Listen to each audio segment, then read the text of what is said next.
What's up, everyone? It's day 13 of phase 2 of the Live Hard program. I just finished up my day at work. It's about 6 p.m. right now. I arrived at this place. If you watched my episode yesterday, I was driving to work in West Texas, and I stay at these man camps where people that just work in the area that are working from out of town stay while they're at work. It's got like its own little gym. It's got a little like game room. It's got rooms, obviously, and a cafeteria. But I got here and checked in at about 1:30 this morning and laid down after bringing my stuff in and everything. I might have got an actual 30 minutes of sleep, and it really felt like that whenever my alarms were going off. It's that feeling where like you probably just got to sleep and then you start hearing noises and you're like confused as to what's making noises or why it's making noises already. And that's how I felt this morning. But I got my first workout in, got ready for work. Got some eggs and grits from the cafeteria here. That's what I have normally every morning or after work if I'm working nights. That's what I'll have. Last week, whenever I was working nights and I was just starting this phase, I just got off work and went to sleep. I didn't even eat that extra time. I was just basically, hitting the diet more hardcore leading into the program or starting up the program. But feeling good otherwise. Today, I was tired from the little bit of sleep I had, but I was trying to get on the schedule where I get off work like right now, and I'm gonna make this video and eat and go to sleep. That way I can wake up at about 1 a.m. and get my first workout in, and do whatever. I don't really know, but there's nothing to do, so maybe I'll take a nap and then do my other workout before work. So both workouts are done before work, like I would be doing if I was working night shift. That's what I usually do, or that's what I always do. So today, since I didn't want to be out and about after work, I did my 45-minute ruck at work, and I walked around the same distance, 2.35 miles, just walking around an oil location.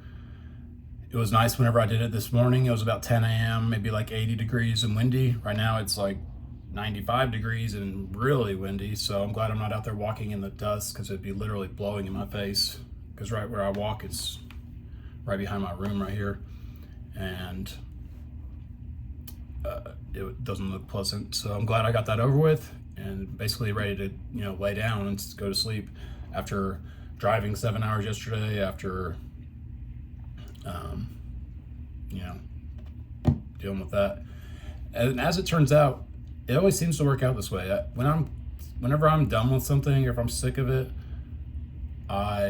it just usually works out in my favor. And it seems like I'm not on the schedule anymore for these people, which is what I want. I have other work I can go do that's more appealing, pays about the same. This job that I work at pays pretty good, so I'm not complaining as in I'm gonna not go do it. I'm gonna go do it. I'm still gonna just talk shit, but it's just the people in this atmosphere in this place. Like the other job that I'm talking about doing, it's like 45 minutes away from here, which is in a better area, closer to things, where they actually have a town with a store. This place I'm at has no stores. It has 2 truck stop gas stations, or 3 truck stop gas stations. There's not even like a dollar store. There's nothing. Nobody lives here. It's just a bunch of these trailer setups of people that work in this area. So to me, it's what I call the ghetto. So I know obviously there's different forms of ghetto. This is mine, but yeah, I don't know. I've avoided it as much as I could leading up to this year. Like for the last 2 years, I've avoided even coming here because I've had work in Oklahoma and around North Texas, but times got slow. Work kind of, stalled out. It's one of those years that happen every 4 years where things get kind of, volatile, and you just have to go with what you can. So this was nice while I had it, and I'm grateful for it. Being able to do this last 4 or 5 months, whatever it turns out to being.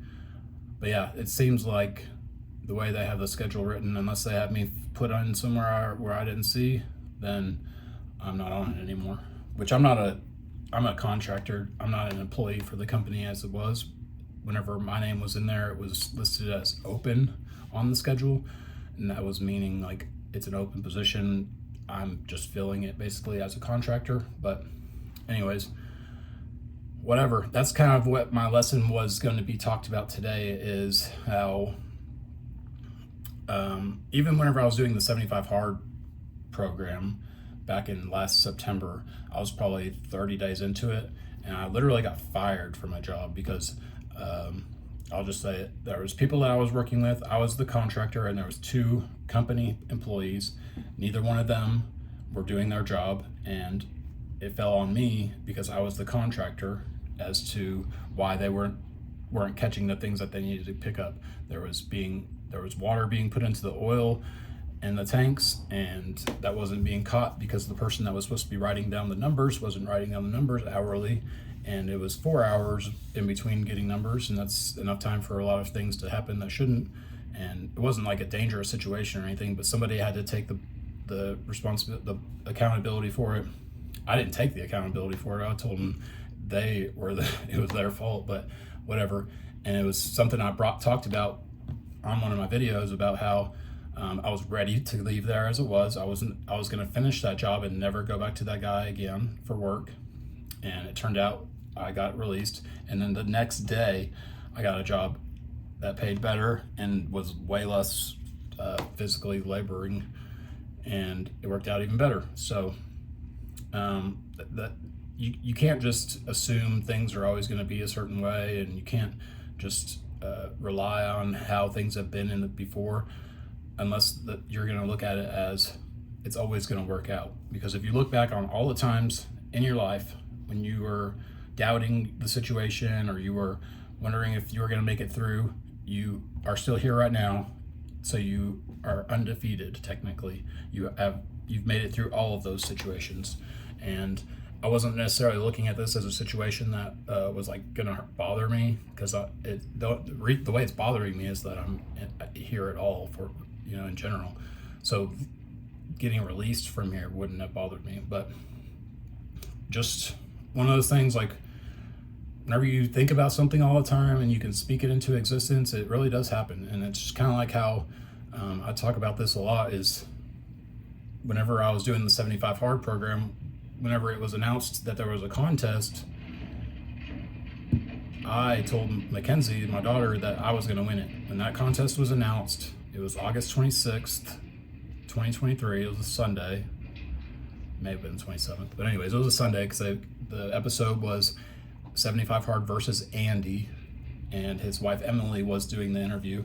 And that's when they announced the contest. And as soon as it was brought up, I told Mackenzie I'm winning this. And every single day, whenever I was doing the program, I was doing my outdoor workouts, I was thinking about all the things that would be involved with going to First Phorm, the locker with my name on it, the things all filled in my locker, the experience of walking through the gym just because of pictures I've seen of it, all the other things around the facility at headquarters of First Phorm that I knew from pictures. I was just trying to imagine everything and all the small details, like you're supposed to do to the smallest detail. You're supposed to imagine the car you want, the house you want to see as you're backing out of the driveway, the clothes that you're wearing while you're in the car, your haircut, the type of person that you are, all the things to the smallest detail. You have to think about it and imagine it. And if you consistently are putting in the wins each day, you, along with the visualization, along with working hard and not giving up, you're going to get what you're looking for, what you're imagining, what you're dreaming for, what you want. And so don't let little setbacks, quote unquote setbacks, derail you, because it's just propelling you in most cases. And you have to look for it, the silver lining in each situation. Like maybe in the past this would have bothered me that they are going to release me, but it happens. I've been a contractor for 5.5 years now. I get released, I get a different job. It's just how it's been. So I'm not worried about it. In fact, it's a blessing to me. And a lot of times too, I look at it as like I'm being saved from possibly some other situation that I don't need to be involved with, like a dangerous situation where basically I'm getting out of what I'm doing now into something different, because I look at it like that. Like if I miss an opportunity, okay, maybe I would have died if I went to that job. Is what I'm getting to. So because this let's be real, this job I'm doing is dangerous. And at any time, I could literally get out of my truck and take a breath and fall over dead because of H2S gas. And which we have monitors and stuff like that. And there's certain areas where you know it's going to be, but you never know. But it's possible, along with the other things of high pressure metal and all kinds of things going on with pressure. It can be dangerous, and that's why it pays good. So I look at it like that, like maybe I avoided a bad situation whenever I get moved out of different spots, like that time in September whenever I was technically fired. But like I was avoided, I missed something that could have happened to me.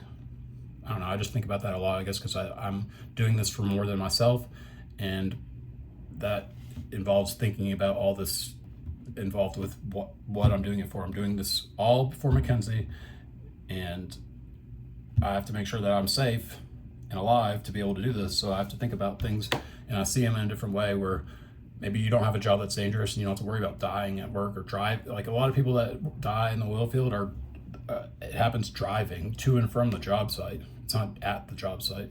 And I drive a lot to and from the job site. So you have to be careful and understand that better things are always ahead. So don't let anything get you down. If you know, or if you have something going on where it looks like it's going to be a setback, look for the lesson in the